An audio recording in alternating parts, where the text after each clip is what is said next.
Good morning. Welcome back to my channel. నేను జీఎఫ్సీ first year question paper గురించి మాట్లాడుకున్నాం. ఈరోజు జీఎఫ్సీ ఫస్ట్ ఇయర్ క్వశ్చన్ పేపర్కి ఆన్సర్ చెప్పబడును.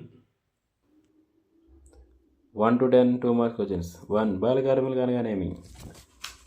17 సంవత్సరాల కంటే తక్కువ వయసు గల బాలురు బాలికలకు వేతనాలు లాభాలు ఏమీ ఆశించకుండా ఆర్థిక సంబంధమైన ఉత్పత్తి కార్యక్రమాలలో పాల్గొనటను బాల కార్మికులు అంటారు.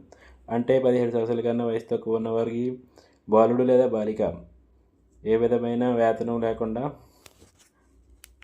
వాళ్ళ చేత పని చేయించుకోవడాన్ని బాల కార్మికులు అంటారు. సెకండ్ క్వశ్చన్, బాల్య వివాహాలు అనగానేమి? 18 సంవత్సరాల కంటే తక్కువ వయసు గల పిల్లలకు జరిగే వివాహాలను బాల్య వివాహాలు అంటారు. ఇవి వధువు వరుడు యొక్క అనుమతి లేకుండా బలవంతంగా జరుగుతాయి. 18 సంవత్సరాల కంటే తక్కువ వయసు పిల్లలు చిన్నప్పుడు పెళ్లి చేయడాన్ని బాల్య వివాహాలు అంటారు.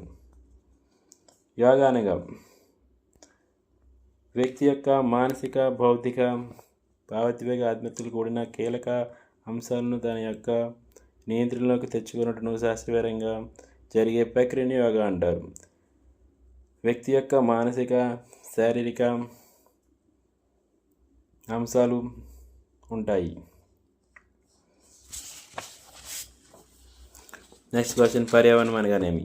మన చుట్టూ ఉన్న పరిసరాలను ప్రకృతిని కలిపి పర్యావరణం అంటారు. దీనిలో అడవులు, నదులు, సముద్రాలు, జంతువులు అన్నీ కలిసి ఉంటాయి.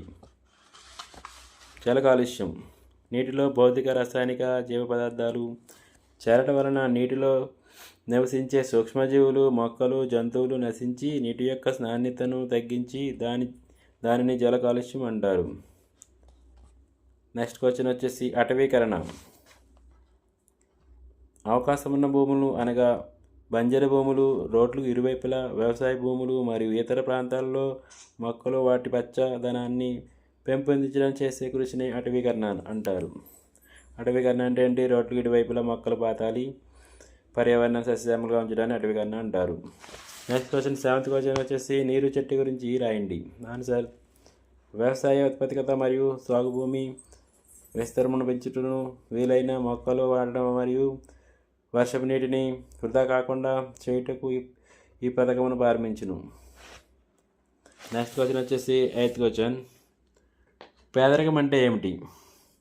వ్యక్తి కనీస అవసరాలను కూడా తీర్చుకోవాలని పరిస్థితిని పేదరికం అంటారు. కనీస అవసరాలు అనగా ఆహారము, వస్త్రము, వసతి సౌకర్యాలు. పేదరికం అనగా కనీస అవసరాలు, ఇల్లు, వాళ్ళకి సంబంధించిన ఆహారం ఏమీ లేపడాన్ని పేదరికం అంటారు. నెక్స్ట్ క్వశ్చన్, 9వ క్వశ్చన్, గ్రామీణ పరిశ్రమ అంటే ఏమిటి?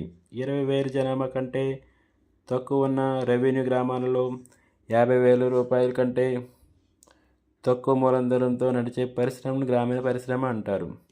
నెక్స్ట్ క్వశ్చన్ వచ్చేసి 10th క్వశ్చన్. 10th క్వశ్చన్ వచ్చేసరికి కంప్యూటర్ అంటే ఏమిటి? కంప్యూటర్ అనేది ఒక విద్యుత్ పరికరం. ఇది సమాచారాన్ని తనలోనికి తీసుకుని విశ్లేషణ చేసి నిల్వ చేసుకుని మనకు కావాల్సిన సమాచారాన్ని అవసరమైనప్పుడు అందిస్తుంది. కంప్యూటర్ అనేది ఎలక్ట్రానిక్ పరికరం. అది మనకి కంప్యూటర్లో ఏమన్నా డేటా స్టోర్ చేసుకుని మనకు కావాల్సినప్పుడు తీసుకుని సమాచారం చూసుకోవచ్చు.